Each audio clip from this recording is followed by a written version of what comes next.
Welcome back to Sci-Fi Chronicles, everybody, and me and my good friend Gary Akers here. We are reviewing episode 5 of Star Trek Academy.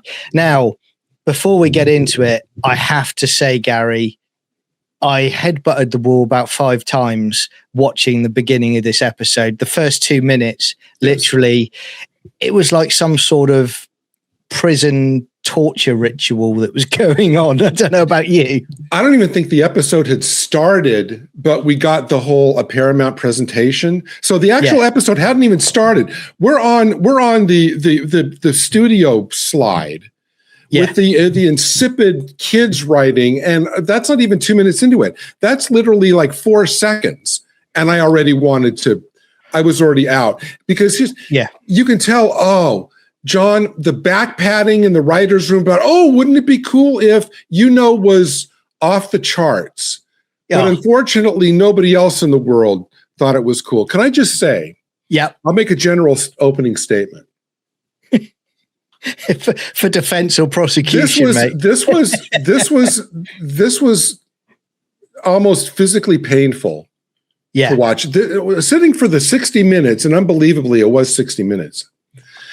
This was like being tied to a chair and being forced to watch everything you own and love put into a wood chipper in front of you for an hour. This is not only the worst hour of Star Trek, full stop, I've ever endured. I think this was the worst hour of television I've ever endured.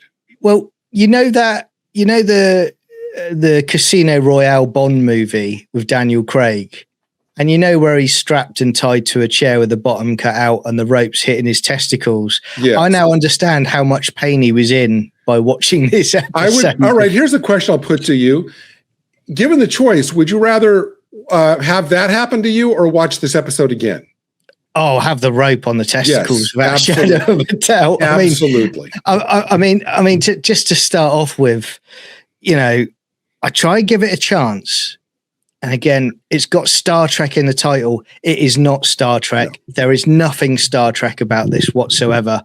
But the fact is, it starts with the holographic Sam narrating, "Hello, are you out there?" And I'm like, oh, this is going to be a long day. This is going to be really long. And then, how they like to use, how they like using 20th century songs like we got, Are You Going to San Francisco?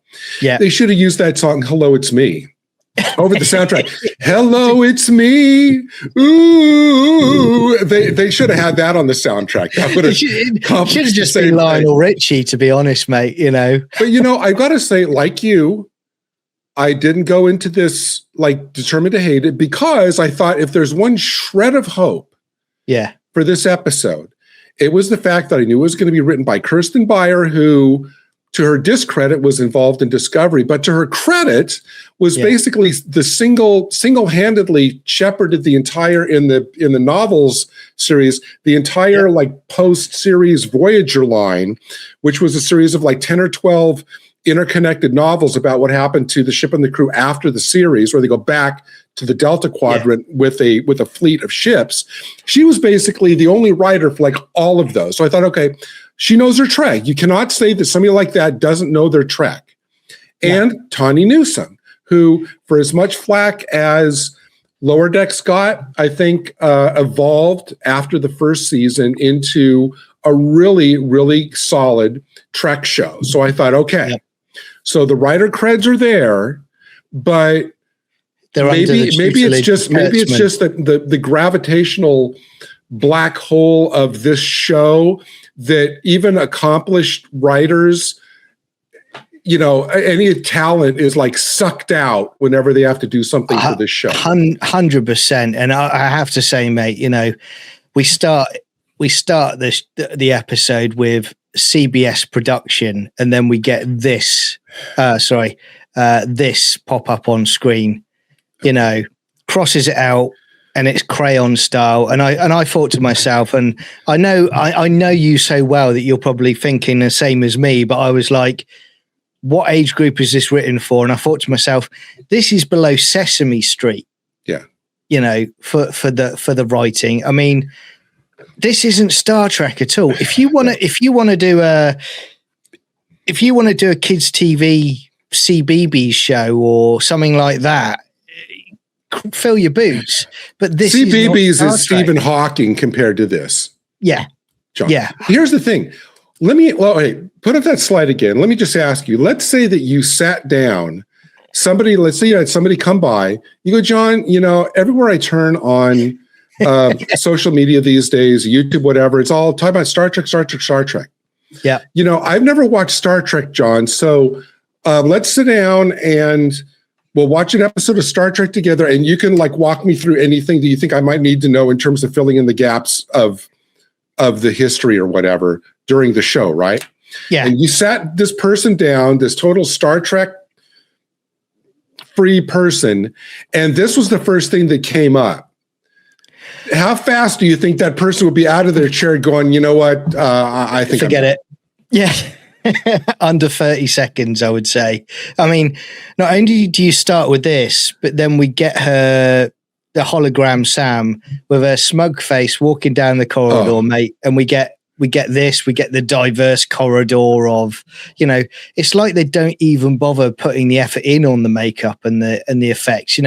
When I was watching DS9 and Next Gen sort of 25 years ago, the quality of the makeup was so much better than all of this. Yeah. But this is diversity, equity, and inclusion, LA College, basically. Yeah. Do you honestly tell me? Can I say? Do you honestly think that the Romulans are going to have any problem with this lot whatsoever? That needs to be the season finale, is where the Romulans attack and take over in about 3 seconds. Yeah. Clearly, I think this one in the middle came from whatever planet, Planet MTV, because that's the most 80s mullet I think I've seen outside of a music video in decades. The one thing about though that they did this last week with the Klingon writing over the thing, and that's fine because you say, okay, that's being clever. It's a Klingon-centric episode, fine. And that didn't violate any logic points. But the same thing here. They're thinking, what would be really cool and funny if let's have her have the kid writing. Somebody in the writer's room should have said, wait a minute. Why would Sam, who's this holographic entity from this planet of sentient holographic beings centered to Starfleet Academy, why would a character like that, who's basically like a walking computer, why would that character write like that? Again, somebody, please, why didn't somebody in the writer's room explain the logic that character would write like that? I was so flipping angry, mate. I'm still angry when I think about it because I grew up with Voyager, and I remember Voyager, when he meets the holographic species and the Photonics, the fact of the matter is they were all based on characters that they created from species that were in the database. That's what the Herosian created them on, So you're telling me a planet has got an entire database of at least 1,000 years, maybe more, of characters, and famous people and species throughout the galaxy. And you're telling me that they decided, right, we're going to make her a 17-year-old that acts like a 3-year-old. Because that'll get us what we need to do to decide whether we can trust humanity.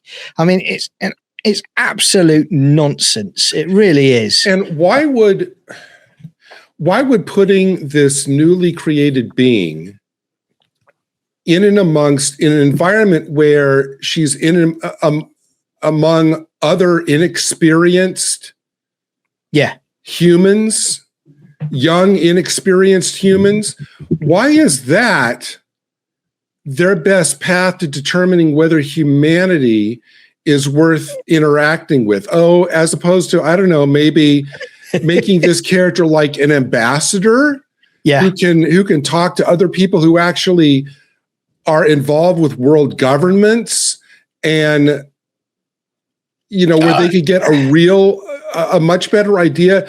Yeah. I mean, well, again, you get the whole, okay, it's a massive stretch to think that this makes any sense whatsoever, to have someone with the mentality of a 3-year-old being the key to deciding whether the holograms decide to actually reach out to humanity and work with them. What I find baffling about this, and they keep going back to it, they go, and she says in this about the fact that, we were enslaved by organics in the past, and you're thinking, but silent. yeah, exactly. And you're like, is there anything that Kurtzman and co don't rip off? And it really is. It is so lazy. But when once we got through the corridor. Well, no. Let's not leave the corridor. Why is it that she's walking? Okay. Later on in the episode, she makes a comment about the semester's almost over. Wait a minute. I thought the semester just started, because basically you only started the semester 3 weeks ago and already the semester's already over. But be that as it may, why? So everybody's used to her now, right? Yeah. So why is it as she walks along like John Travolta at the beginning of Saturday Night Fever, but slower, does everyone, and John, I mean literally everyone, stop what they're doing and turn to look at her as if she's the coolest thing they've ever seen. I'm exactly the same. There's nothing sensible about it. When you go back and you watch Next Generation and you see crew members walking along, they'll acknowledge an officer as they're walking past. They'll just give him a good afternoon, sir, that kind of thing. But they don't literally stop and go, oh, look who it is. It's Sam. We've got to, respect word. You know what I mean? It's absolute nonsense. But then we have this whole ridiculous, absolute tripe. And I'm going to say tripe because I don't want to swear right now, of we go to her quarters and they've got her dancing. Okay. So we're now having to suffer the dancing. We get through the dancing, and then we have this stupid scene where all of the cadets from the show are walking up and greeting her, and they all call her something different, and which finishes off with the Betazoid guy who kneels down and basically calls her Queen Samalina.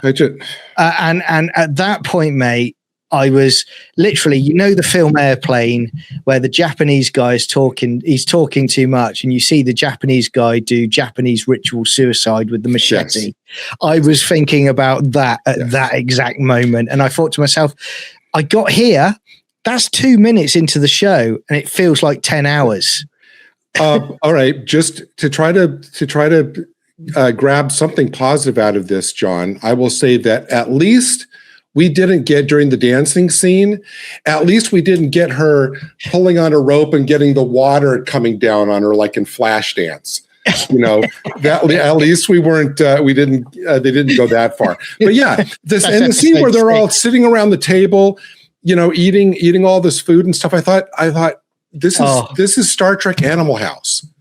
It really is. It is. And it's like, you know what, John? It made me want to vomit glitter. I was going to say about that, mate. I was literally these, and I'm going to say it, they are complete hacks. These people, they really are. I mean, you've just brought it up about the glitter.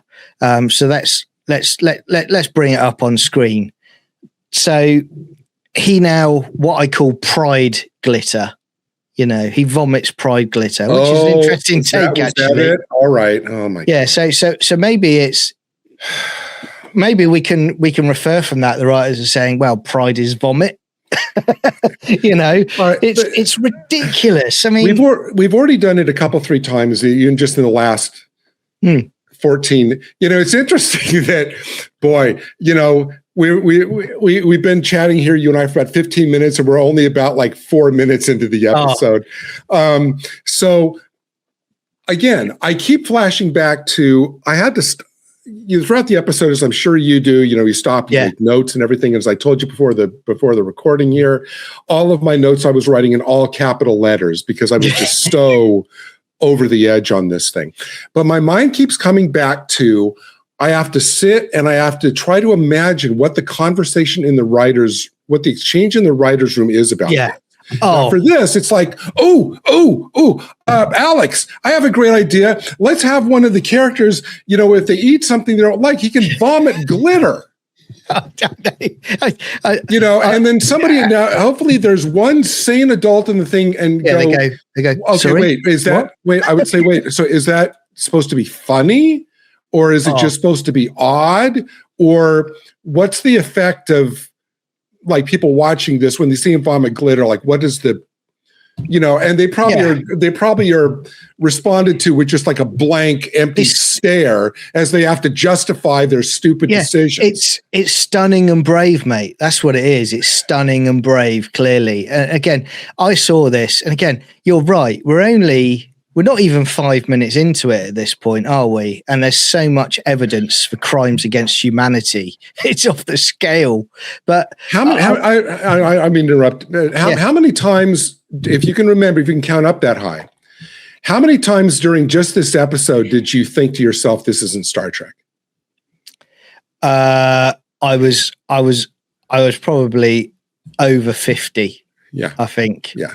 Easily, because I was just like, do you know what this reminds me of? And I thought this all the way through. There was a cartoon in the late 80s called Galaxy High. Yeah. Do you remember Galaxy High? And I thought, this is Galaxy High, but Galaxy High did it much better. Is that where they're all kind of like, they all have powers, right?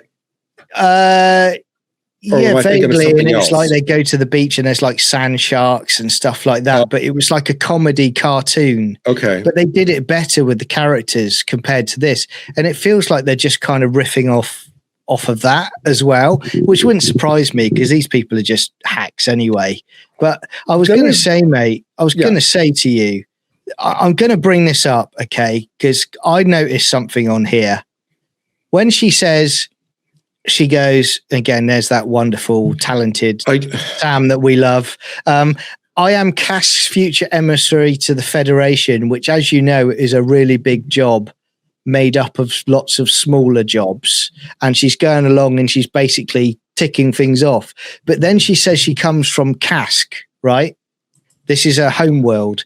But I brought this up as a screenshot because I just want to point out, if you look 5 up, they've spelt Ferengi wrong in this episode.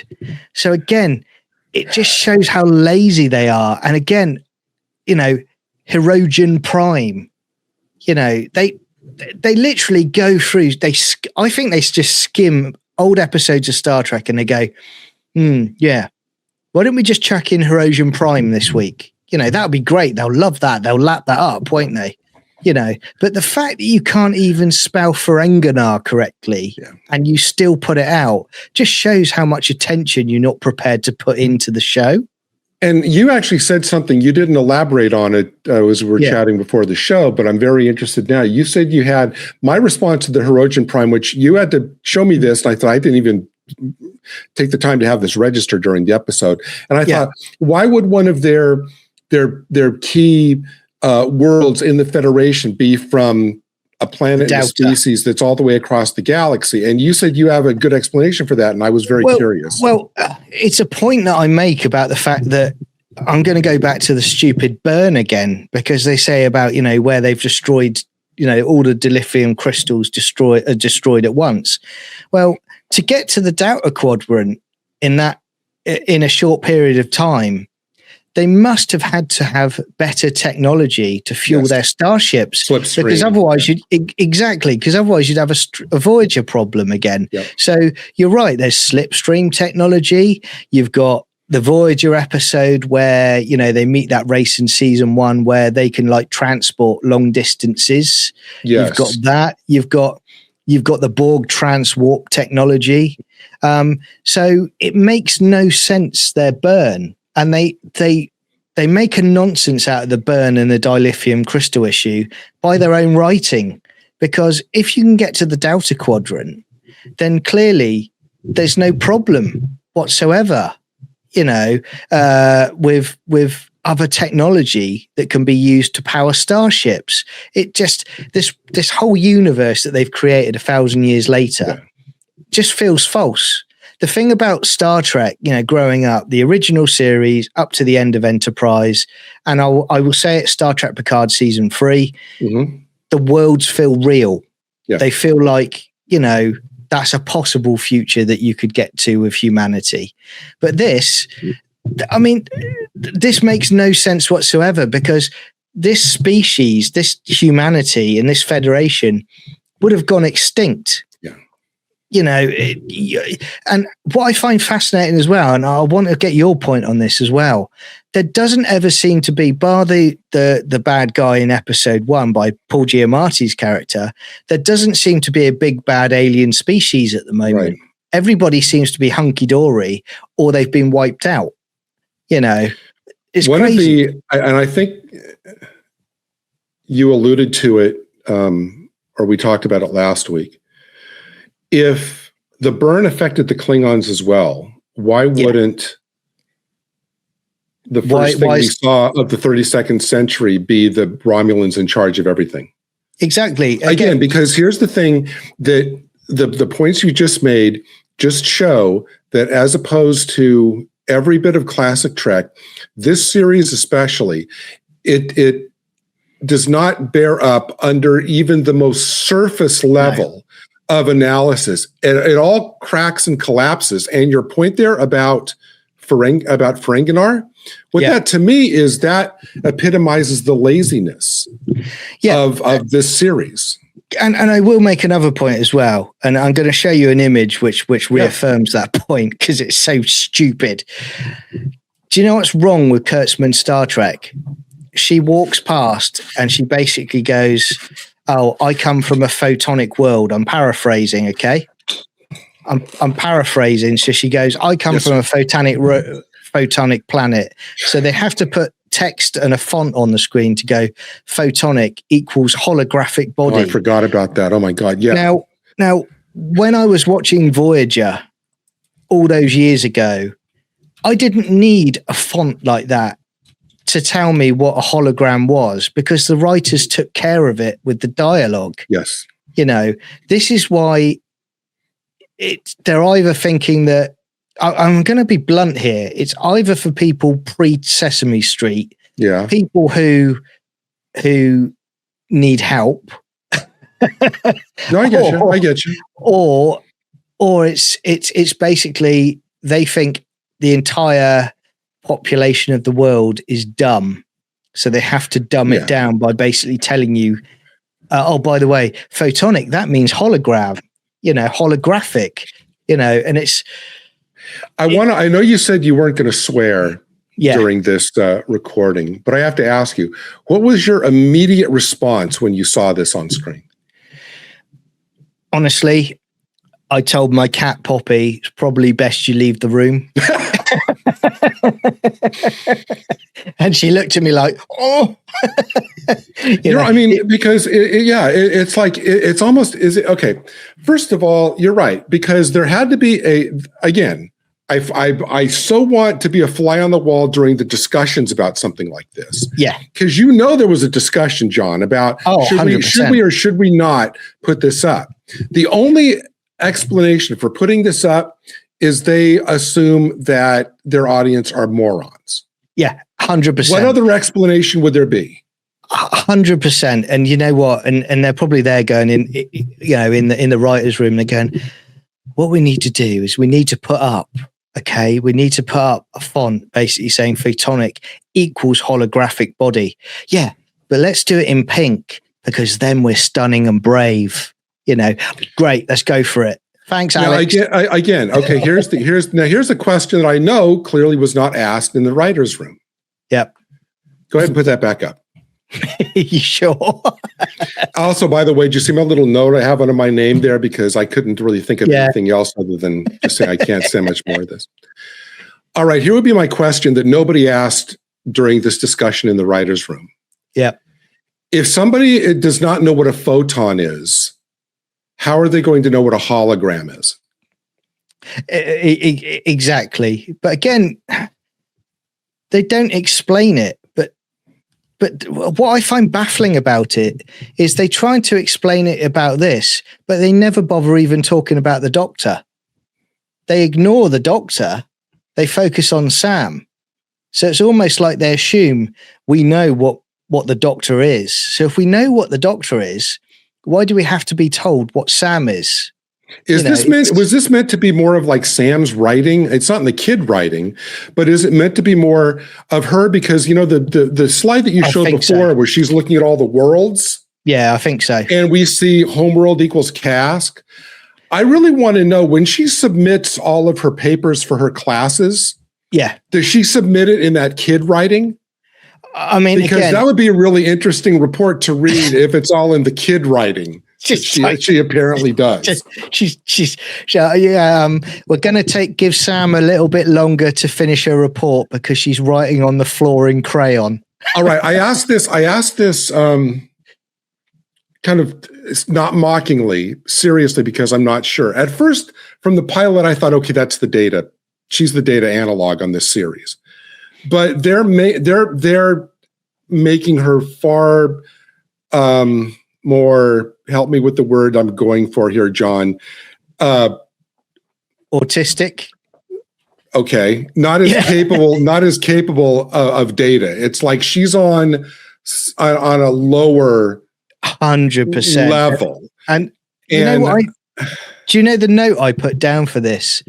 They are literally ripping off Data's Day from the Next Generation. You know that episode where he's basically there and you've got the Federation, the Vulcan ambassador that turns out to be a Romulan spy that dies on the transporter, and Data's narrating the whole episode with his inner monologue, and he's going there, and Miles and Keiko O'Brien are getting married. That's right. He's the best man. It's exactly the same, but he doesn't break the fourth wall. But he goes through the episode basically talking about how he's trying to understand humanity and emotions, which is fantastic. The writing is superb. Then you get this, which is something that those writers of that time wouldn't even scrape off their shoe. It's bad. Yeah, and I didn't make the connection until I was listening just now to what you were saying about the Data's Day connection. Do you think that's why they put that dancing scene in there? Because he dances with Beverly in Data's Day. Is that why they added it in here? Yeah, I think beat for beat, pretty much, they are just ripping off of Data's Day. This is what they've done with her. And it's like, this is what I find with Kurtzman. He doesn't come up with anything. If he comes up with anything new, it's rubbish. But what he does a lot of the time is he just rips off what's come before. And that's a classic example of it. Yeah. But, it's staggering. But then as we move on, we get another link in the chain, that Jaden is gay. I've been saying to you since episode 1, I keep saying another link in the chain, another link in the chain. Now we got 3 links in the chain in this one episode. So I'm going to ask you, Gary, is Jaden gay? I'm not sure, but he clearly is willing to learn. This episode is more of Jaden's ongoing gay awakening. With his soon-to-be partner Kyle. Yes, it's just more like, again, can we get subtle? No, because these writers, subtle is not a word in any of these writers' vocabulary. And again, I say that knowing and being shocked that these are 2 writers who should know better. And I'll go ahead and say it. Yeah, I'm not saying they should know better without putting this kind of stuff in track, but you'd think that 2 writers with having worked on better track would be capable of a little subtlety. Well, again, I feel sorry for the writers that come in, and you're right. From the books I've read, Kirsten Bear is a good writer, but it's almost like they say, very prolific. And it's almost like they say, right, you've got to do this, but you've got to, you've got to follow Kurtzman's standards for a show, which is basically lobotomizing the writer to create something at the level of Star Trek Academy, because it's shocking. Okay, this is a good point for me to ask you a question that I told you before I was going to ask, because when you showed the thing about the photonic equals holographic and organic equals physical, and now this with just the blatant like sledgehammer, if you don't realize it, we're going to make sure you realize it. And this isn't the first. Based on this episode alone, what is your honest estimation of who the target audience for this show is based on just this episode? Based on this episode, if I was watching it in isolation and if I'd watched the season as it had gone along, I would be saying this is for the small minority DEI worshippers who are into all of this stuff. And it's a very small base that they're writing for. It's not here to entertain. It's here to push the agenda. That's what this series is here to do. And these people aren't ever going to stop. I mean, how many what times? What age range? What age range would you say this show's intended for? I would say it's intended for teens. Okay, me too. I would say probably around about the 14 to 21 very good age range. Spot on. Yeah, I agree. Yeah. And again, the fact is, it's just old. It's just tired. It's dull, isn't it? It's had its time, this kind of nonsense. Okay.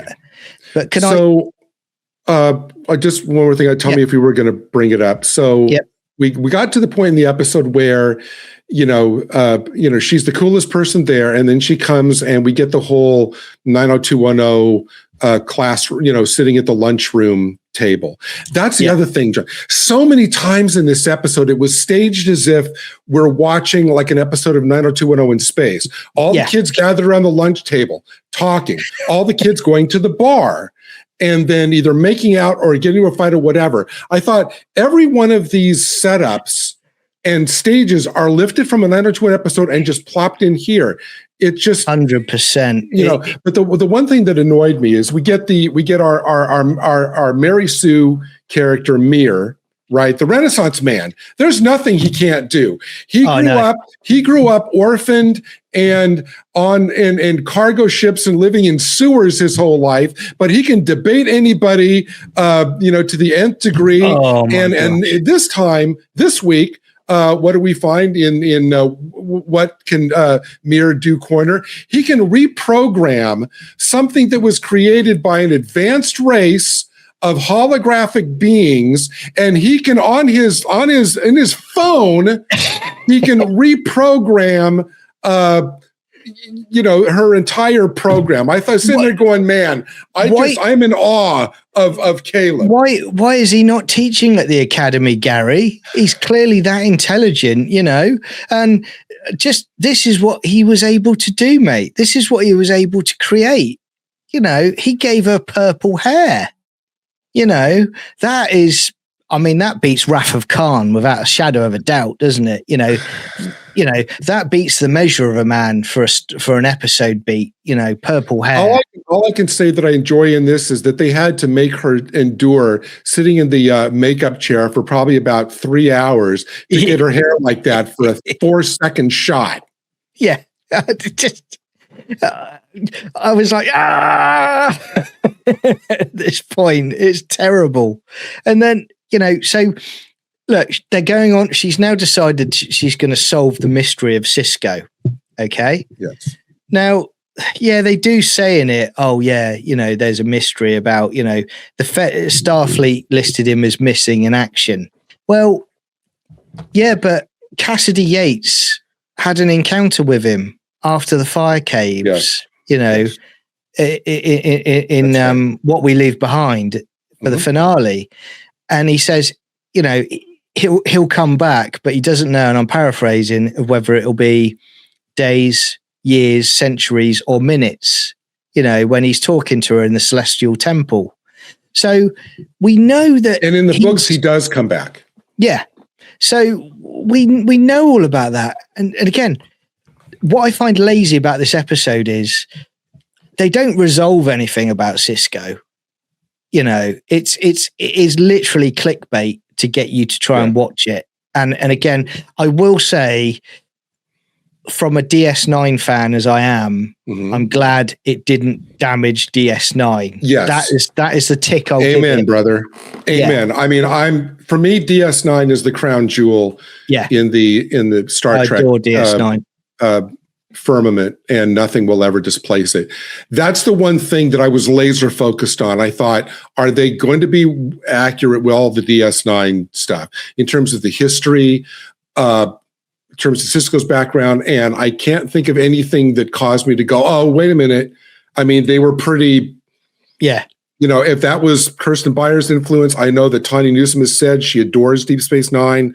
That was probably her making sure that nothing was. So, you know, thank you to that, if that's what they were doing.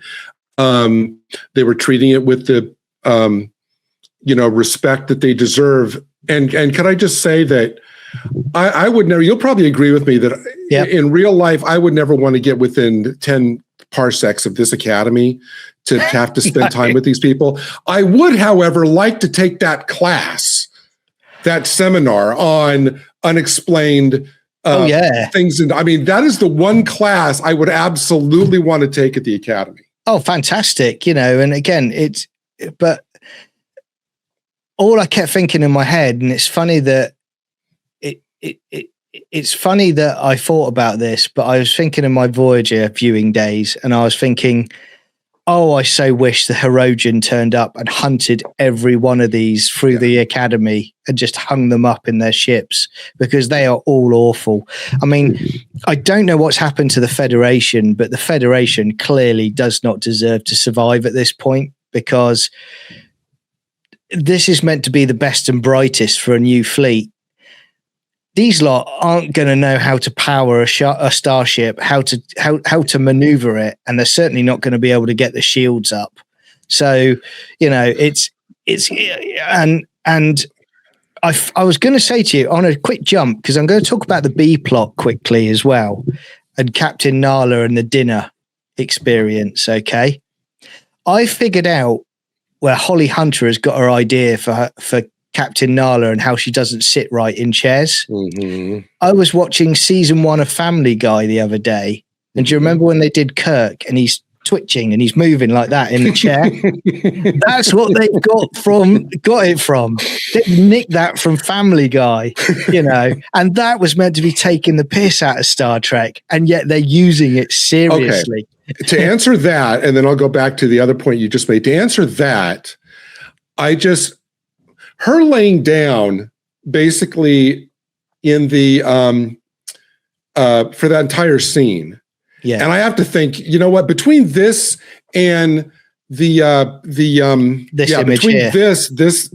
joke of a scene and the scene from, was it 2 episodes ago? I mean, it seems like I've been watching this show for a million years. Where she slapped over the sofa. No, where she's she's dressing down all the cadets in her in her pajamas cabin, and she's getting out of her chair and she's like, and stop. Yeah.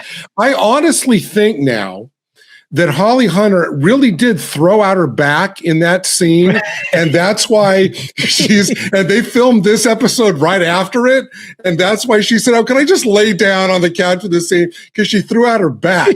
I'm going with that until somebody can prove to me with medical records that that's not the case. And then when he sits down, notice, John, when he sits down, she like scooches up. She scooches back. I thought, whoa, and this is going to be like boom, chicka, boom, wow. Yeah. You know, it's like, what are you doing with the scooching, Holly?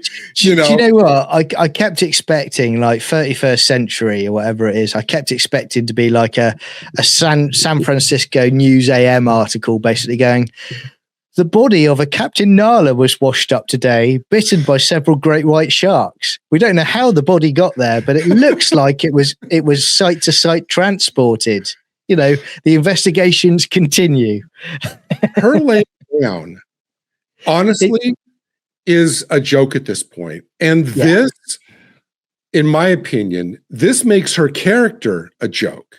Because how can 100%. You take a character like this seriously. I mean, I was practically yelling at the screen, sit up like a functional adult. Yeah. Because I cannot take this character seriously. I was far more sinister than you, mate. I was thinking, if I was a cadet, I would be sprinkling shards of glass all over the corridors to teach her a lesson that she has to wear footwear. To your point earlier, and then we'll go with you want to get onto the B plot, but I have one of my notes, and I swear to you, this is what I wrote. I put it in my notes Word doc. To your point about all the cadets not knowing how to raise shields or whatever, and I remember writing this during the lunchroom scene where they're all sitting around. This is my note.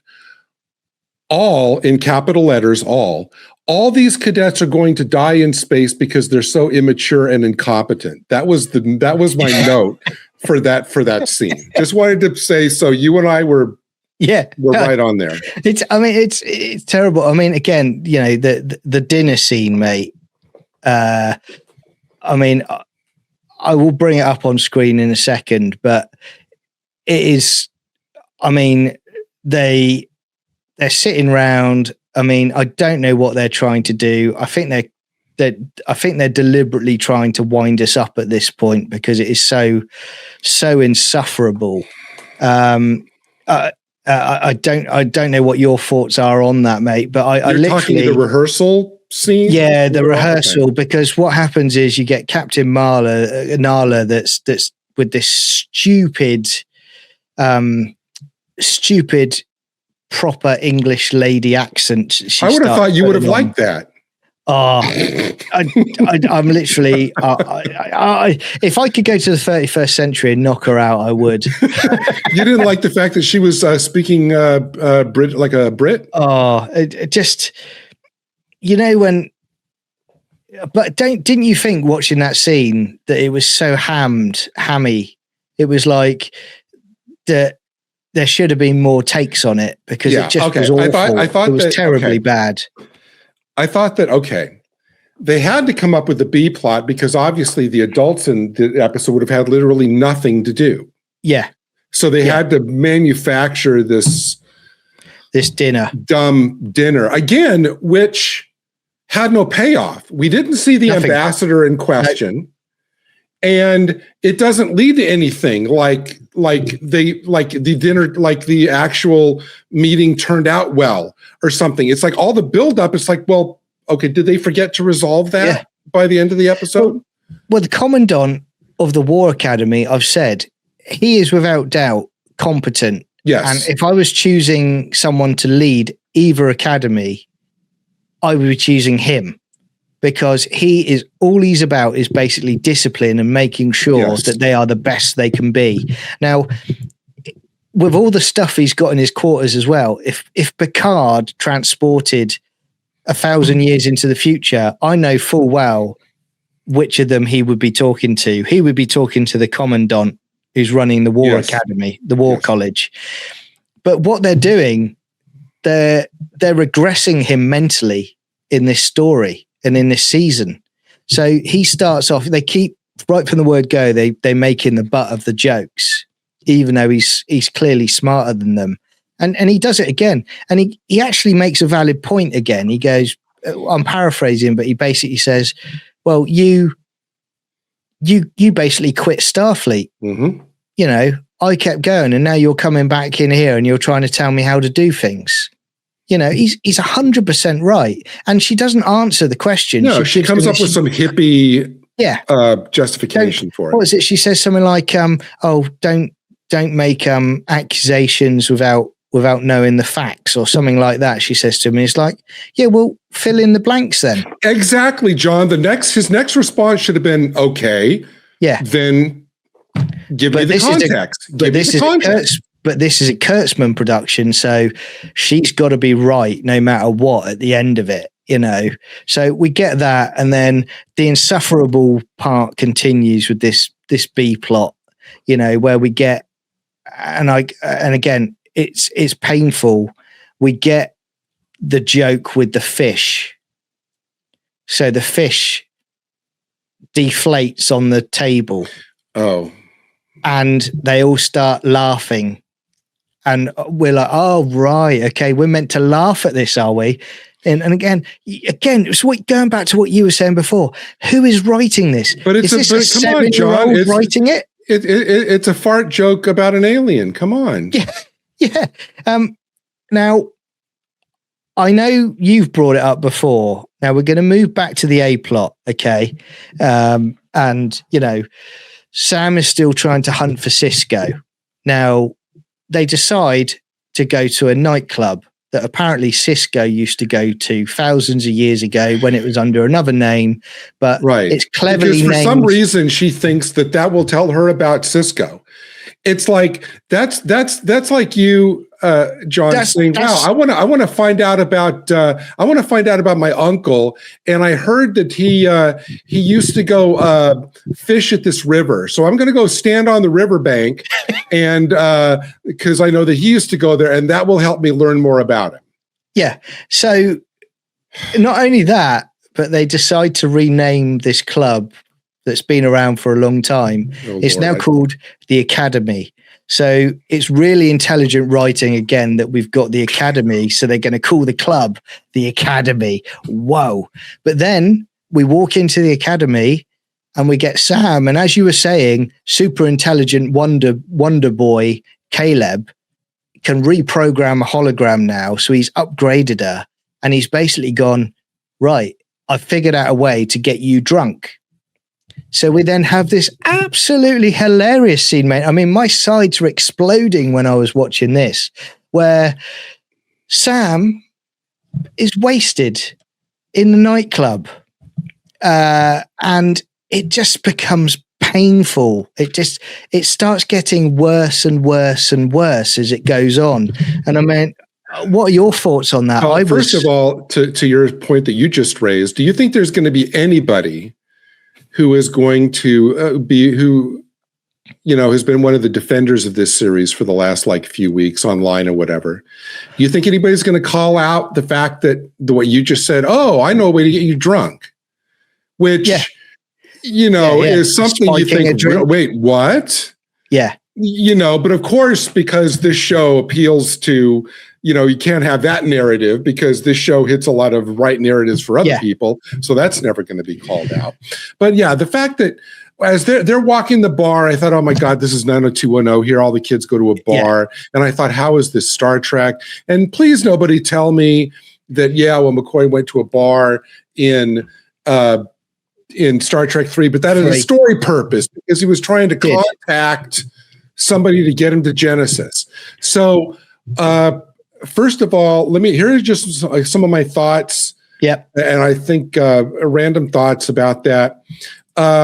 This show did set a first, John, because I think, correct me if I'm wrong, this is the first time that we've seen a Vulcan take a shot, right? We haven't seen Vulcan take shots, right? So there you go with that. Oh, can I just say, mate, to add into your notes, she's back, everybody, the insufferably annoying Romulan. Oh, I want to punch the wall every time I see her in the show. And she turns up, and again, what you're talking about, your slang, mate, about 21st century slang. What is it she says? She turns up in the club, and again, I did pick up on it. I don't know if you noticed it, but she had her arm around the other girl. So, no, I did notice it. You have a picture of that? Yeah, I might have a picture. I'll see if I can bring it up in a sec. But so we might almost be up to 98% on full diversity in this show now. Well, look, 5 episodes to go, John. I don't think I'll have any problem in hitting it to 100% by the time of episode 10. But so she turns up, and I'll bring it up now. I'll just track it down. I'll bring it up. But she turns up. Here we go. So she's turned up. You see, she's got her arm around her. Oh, that was the one that gets thrown out later, right? Yeah, okay, with the weird tattoos. I didn't. Well, okay. Well, there you go. So the War College is obviously pretty progressive. So she's an insufferable, what I would say a winkling Romulan because she's about 4 foot. This is why the scene that I thought Yeah. As a directorial, I thought was done wrong, because when Sam hits her, we see her from behind. So we see Sam from behind.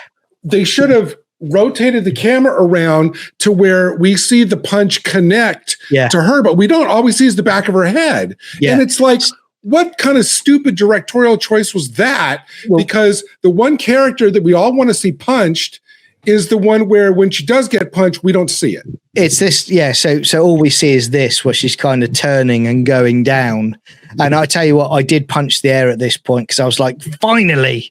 I don't like Sam, but I'm glad she smacked her one in the jaw. Now actually, this, just seeing the shot that you put up reminds me of something else. At this point, Jaden, who we see gaping in the background, he should have fainted, because doesn't he faint at any sign of violence? So Jaden should have passed out actually when that punch was thrown. But if you look under her armpit just there, look at the cadet there with his mouth open.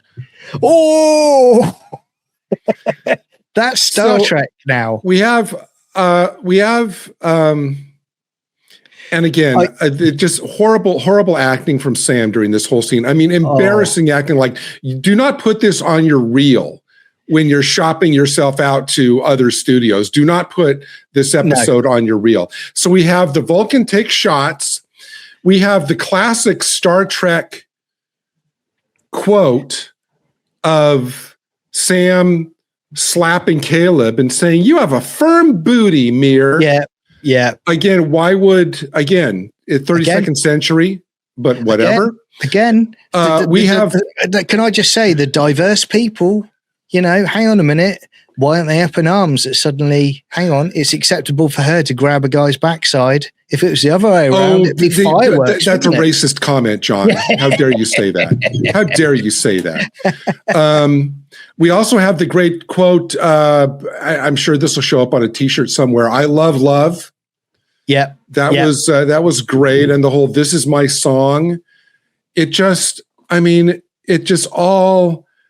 What was I don't understand the whole point. This is like a 10-minute scene. I don't understand the point of any of it, other than her getting dressed down later by the doctor in a scene that should have been much longer.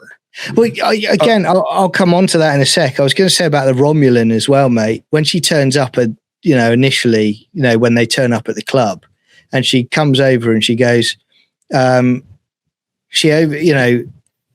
annoying Romulan student basically calls them losers as she turns up straight away. So straight into 21st century slang again. And then she goes, AKA, you losers ruin everywhere. And then I'm like, for crying out loud. And then later on, she goes, eat glass, bro, you leave. And I'm like, God. I'm literally at this point, I'm like, I was close to taking out a contract on Alex Kurtzman at that point. I've got to ask seriously. I mean, I know this is credited to Kirsten Beyer and Tawny Newsome. How much of these shows, honestly, do you think like it's written by ChatGPT? I'm starting to think that not just that, but RTD with Doctor Who, a lot of it is done on ChatGPT or Grok. Yeah. But then it's insulting to Grok and ChatGPT in a way as well, because they probably would do something far better. But it's just what I find about, with Kirsten Beyer, we've said she's a really good writer. And I just get the feeling that she writes the script, it goes to Kurtzman, and he just completely bastardizes it. I think that's what happens. It's terrible stuff, but we've got, I'm gonna show you this as well. Can you show me you like this so I don't have to keep looking at her underarm? Please. That's the caliber of writing that we're getting in this episode. Like this is just it's embarrassing to watch. It's just badly acted. It's just nothing. I think they thought it was funny. But again, what I find strange about the episode. So we have this, they go back, and you're right. And I'll come back now to what you were saying about the doctor, the scene with the doctor. Now, I get the feeling, and this is where it wouldn't surprise me if Kurtzman doesn't go anywhere with it. When Sam meets the doctor in the first episode, she's basically talks to him about emotions, and it almost hinted that he suffered some kind of loss. Yes. Yes. And I thought, well, is that a thread that's going to be left dangling, or are they going to kind of resolve this later on? I'll go take her off screen because she's doing my head in. But again, with regards to that, it kind of hints at that again by the way he responds to her, because he's quite cold. He's quite cold in it with the way he responds, which I know the Doctor at the beginning was cold in Voyager, but this is, he basically says, the same way we all deal with loss, get over it, move on. Now, that is really blunt and cold, because, you've lost loved ones, I've lost loved ones recently. Yes. It's not as straightforward and black and white as that. It takes time. There are various stages that you go through. Correct. And it doesn't ever truly leave you. They stay with you. Yes. So I thought that was a very strange thing for him to say. And then it kind of just disappears at that point, doesn't it, really? Under better writers, under another show, we would have gotten an extension of that scene, or at least, but I thought, to his credit, I thought Picardo played it well. I actually thought he himself was very good in this episode, both in the dinner scene and in this scene. It's like you have a resource, use it. Yeah, he's the Doctor from Voyager. There's no difference whatsoever. But I totally agree with you. I think that, clearly they're hinting at that kind of comment is too personal to be a general comment about how to handle life. It was played personal, and it was written personal. Are they going to pick it up? No, because they don't have the talent to do that. So no. It'll end up being a throwaway line. And again, Sam says about Sisko, because look, it was great to see Cyril Lofton back in as Jake. That was nice to see. And again, the two bits he was in, I actually thought were probably the best parts of the episode, really. Agreed. Because again, the caliber of the actor, it's like night and day, correct, isn't it, really? It's he elevated those scenes just because you're listening to him. She didn't. And again, it's great to see him. I suspected I was going to see Jake in this. I really did. I thought it's almost nailed. I was shocked. I was stunned. But I thought, wow, that's super cool. Yeah. Here's why this plays so well. A, he's a better actor. Yeah. B, every single thing he said, was heartfelt, not only because he was playing Jake reacting to his father, but that Cyril Lofton is playing how he felt about Avery Brooks. Yeah, 100%. So there's this 2-level thing going on there, and all of that is feeding in to all of the honesty and sincerity and emotion in his two scenes, because he's playing it not only as the character, but in real life. When he's talking later in the second scene about that's what made him a great dad, he's still talking about Avery Brooks 100%. And them being father and son for 7 years. Yeah. And that's why these scenes are so powerful. Yeah, and they're still very close. And I think when you watch the What We Left Behind Star Trek DS9 documentary, and he talks about Avery Brooks kind of adopted him as a second son too, into his family. And he used to take him to baseball games, and he used to introduce him and his proper son as like his sons. And he said, even after the show, they're still really close, which is great to hear. So that was a nice scene. I want to also go back. Before we get off Jake, though, I want to, because something that I literally don't still really understand. In the second scene, explain to me your interpretation of, and this is not like a challenge, I'm not setting you up for anything. This is honestly, I couldn't figure out how this was working. In the second scene where she opens Anselm and everything kind of like flies out, I guess the words and stuff, and then he's there. Yeah. How is it that he's there? Is this in her mind, or how is it that he's there? I felt it was in her mind, because at one point I was thinking, with the outfit he's got on there, had he actually ascended, to, he was now living in the celestial temple with his dad, at one point. But no, I thought straight away, that's her mind. Okay. And basically projecting him. Okay. Because he does say, if I close the book, are you going to go? And it's almost like her own, it's almost like he says about, well, it's your subconscious. I think he says something like that. So I suspect it's her mind that's conjured him up. Yeah. Okay. As a projection. Makes sense. But I mean, he says it brilliantly. I will say I've got a nitpick about that scene and about the book, because the book, mate, that he brings up, that she gets given, and we'll come into who gave it to her in a bit at the end. We'll do some spoilers on that, but she's got the book. But what I hate about this, and this is my bugbear with Kurtzman and Co., it's like a paper book, right? When Jake was on DS9, he was always writing on pads. Mm-hmm. Mm-hmm.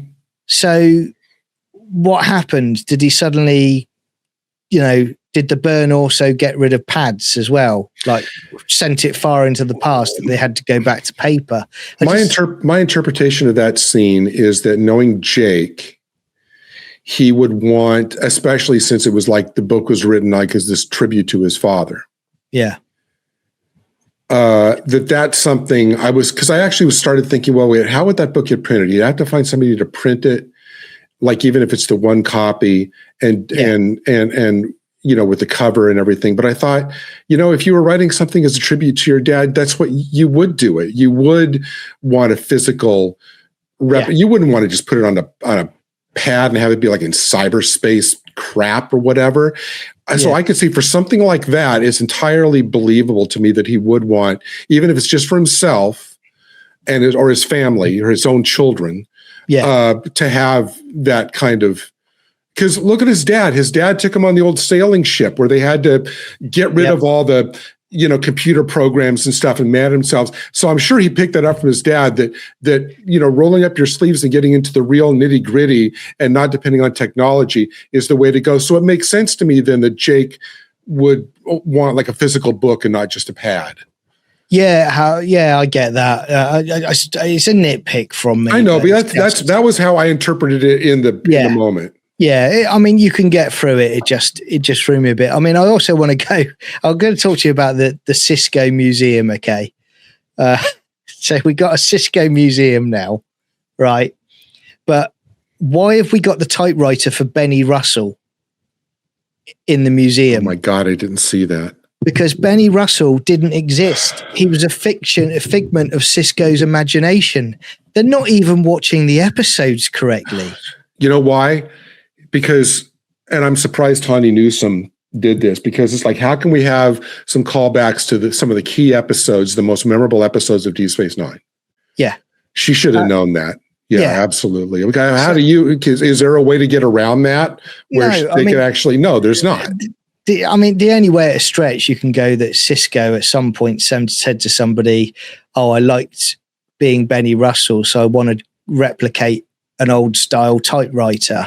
But even so, that's a stretch. Boy, that is a good observation. That is a great observation. The thing that I had to catch on is, I mean, you obviously saw everything all at once. I was just focusing on the thing that was right in front of our space for about 4 minutes. Let's talk about the orb. Oh, I've got another image for that. All right. This is a digital representation of the Sisko Museum in New Orleans. Is that right?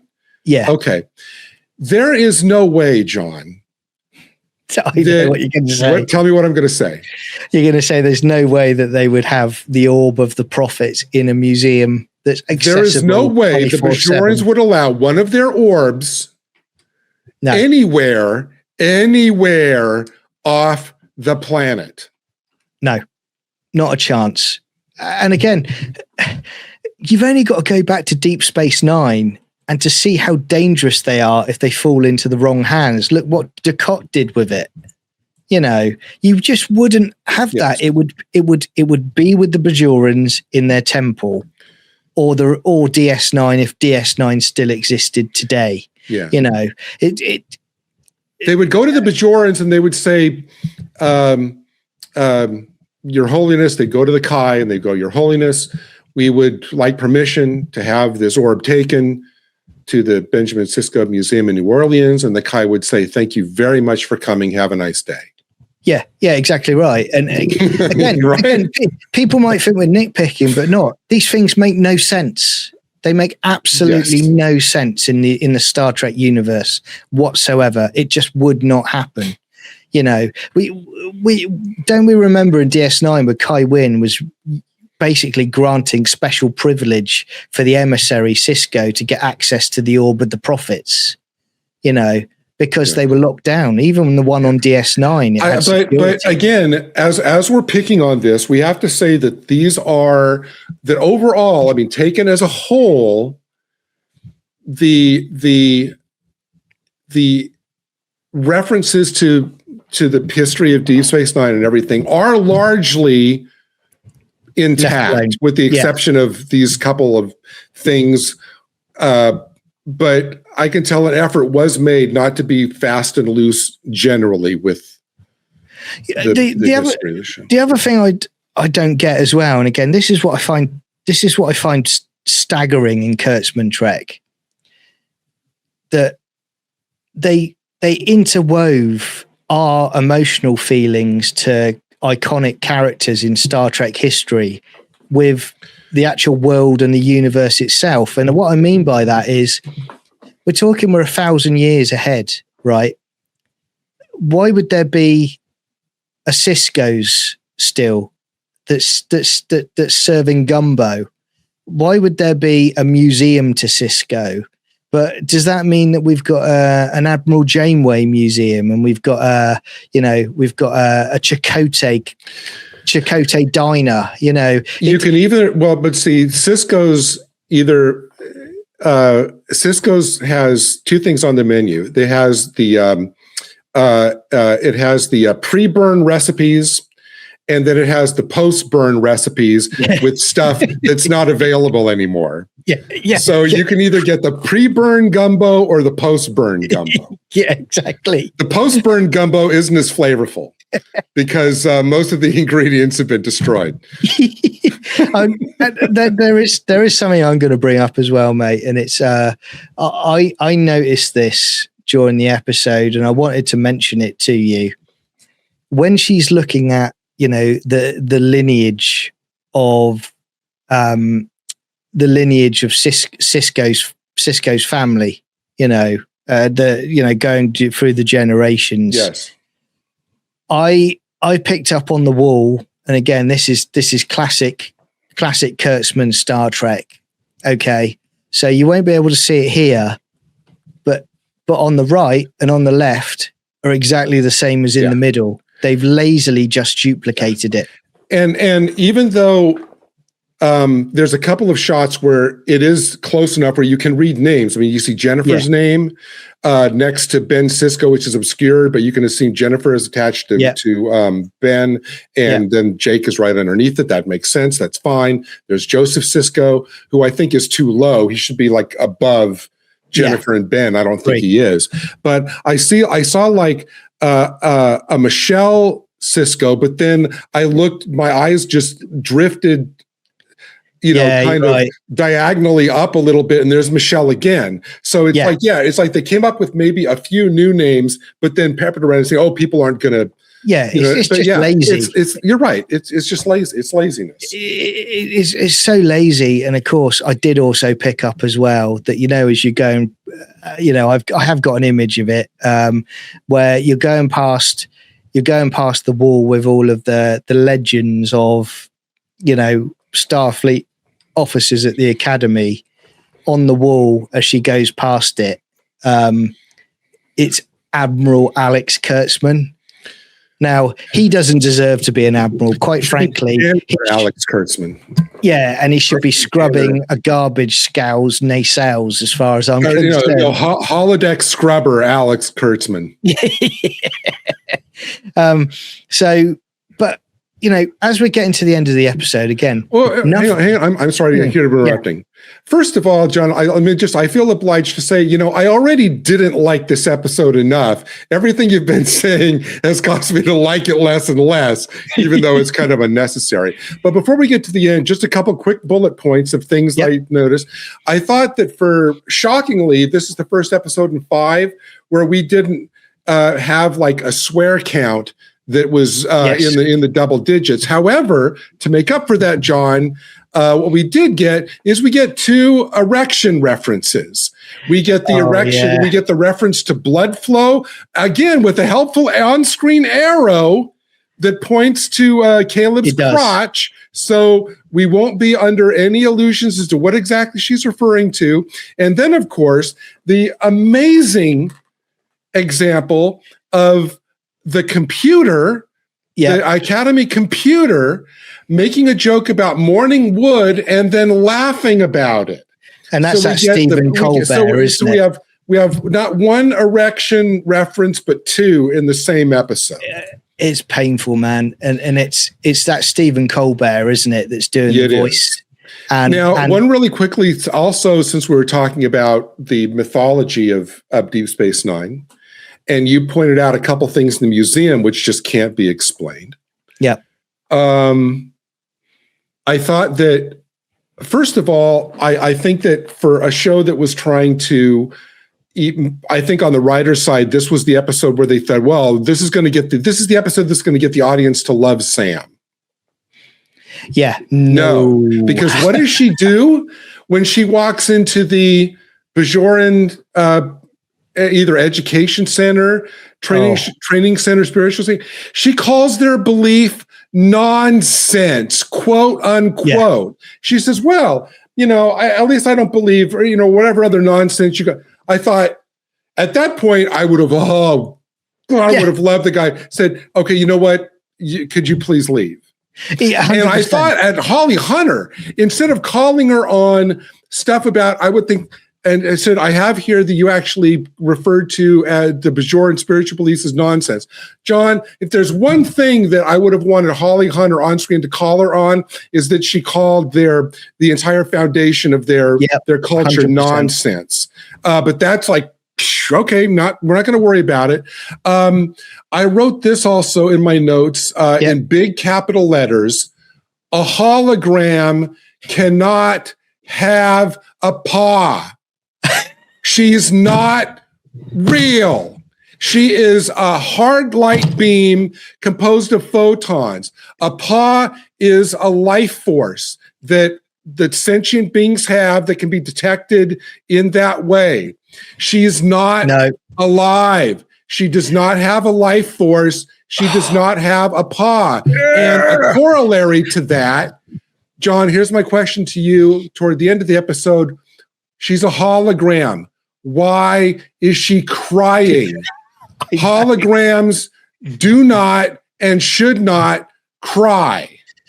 Well, this is what I don't understand, mate. You're right. First of all, can I just say it's a fantastically diverse Bajoran group that are in the temple worshipping. I've never seen them so diverse on Bajor before. Yes. But you're right. You're 100% right on that. And again, this is what I don't get, because in the episode, she has to report back to her world, the Photonics. Yes. And they're grilling her. And they're basically saying that's not an acceptable, for learning, blah, blah, blah, blah, blah. I'm paraphrasing. It's not acceptable for learning. Now it's a waste of time, essentially. Well, if that's the case, then why would you have made her with a mentality of a 3-year-old, and you wouldn't have given her the ability to cry or have tear ducts? Yeah. And it's not a case that Caleb's upgraded her in the episode, because at one point I thought maybe he's upgraded her to do that because he's a genius, as you said. But no, she cries earlier in the season as well. Her purpose, she has one purpose now that's clear. Gather information which will help us decide whether interacting with humanity is dangerous to us. Yeah. That's it. They don't ask the question of whether us dealing with them. There's no need for a crying subroutine. Again, they're grabbing little things from Data. Yep. You know, to put in and makes her more human. Oh, let's give her a crying subroutine. This again, it's lazy. It's written for, I say teens, but a lot of it, you know, I could see on CBeebies. I really could. This is like, it's written at a level, you know, where you've got a low grade cartoon on an infant's channel. You know what I mean? So it's really, really mad. And why is she presuming that Sisko didn't live the life he wanted? Yeah. I mean, up until the point where he disappeared in the fire caves, what's your evidence that he did not live the life he wanted?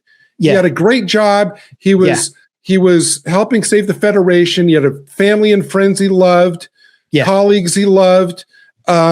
He loved being on Deep Space Nine. He wanted to build a home on Bajor because he loved it there so much. Why, in all of her presumption and her projection, is she assuming that he didn't live the life he wanted? It makes it all about her, where she comes off as self-absorbed. It's like, it's mad. God, this episode was infuriating. I literally, her quote, she says that Dax says at the end, because, you know, spoilers, the Kardashian that is teaching her turns out to be Dax. I was actually okay with that. I was fine with that. I had no problem with it whatsoever. But when she says, Benjamin would have loved you, he loved people who got into trouble for the right reasons. No, he didn't. He wouldn't have liked her. Benjamin punched Q in the face because he was so annoying. You think he's not going to punch Sam in the face? Well, no, you know why he did that? Because then if Sisko likes her, then we are just haters, John, if we don't like her. If she's good enough for Sisko, then if you don't like her, that's on you. That's not on her. That's on you. Now, I didn't mind the Dax thing. I thought that was kind of well played. I actually think that probably was Tawny Newsom's contribution, which is fine. Yeah. That's great. Again, shows you that she can draw from Trek lore in the right way, which makes some of the other stuff shocking. But and that also, to me, talking about Anselm, that's how that book still exists, because if there's anybody that Jake would write, I mean, presumably at the end of his life, he would leave it with Dax. 100%. And again, you know, Sam also comes out with this stupid comment, you know, and she basically says, emissaries who succeed lose everything they love. Sam says, yeah, exactly. Sam says Sisko didn't get to live the life he wanted. His prophet Sarah warned him about getting married. And I basically made a note of this. I made a note about this, you know, because she didn't say this, but I've made a note about this. Said that's incorrect, because what happens is his mother Sarah, who's a Bajoran prophet. Yes, she turns to him and she warns him not to get married because there'll be suffering and there'll be sorrow if he does so. Right. But she gives him the choice to make himself, and he chooses to go and do it anyway. And I like the fact that Jake calls her out on it at the end, and he basically says he chose to do it his way. You know, so he basically chose, I want to have my life and do it my way, but also be the emissary of the prophets, which is correct. Not a bad lesson. You know? Yeah. And again, earlier on, it's a nitpick again, but in the museum, the computer basically is narrating and says, you know, his Benjamin Sisko's mother, Sarah, was a prophet. That's not correct. What happened was the prophet took over the woman, Sarah's body. Yes. And dated his father, conceived Sisko, and then she cleared off out of the body, so the Sarah didn't know who he was and left him. That's what happened. John, in an episode where they have to explain what photonic means, you really think they're going to put that in? And it's like, oh dear me. But I mean, what would you give this as a score out of 10, mate? Out of 10? Yeah. Okay. For the Jake scenes alone, can I rate the Jake scenes separate from the rest of the episode? No.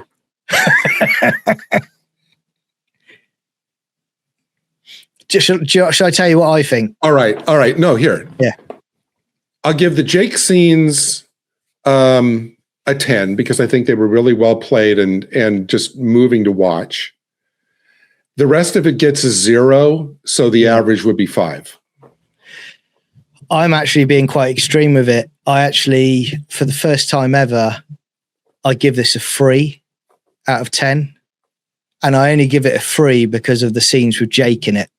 Okay. The rest you don't think it lifts it? See, I have the same reasoning as you, but for me, it lifted it a little bit higher because I thought they were so good. But I just think those 2 scenes with Jake were fantastic, but the rest of it is just absolute garbage, and I cannot defend it, even if it's not a Star Trek show.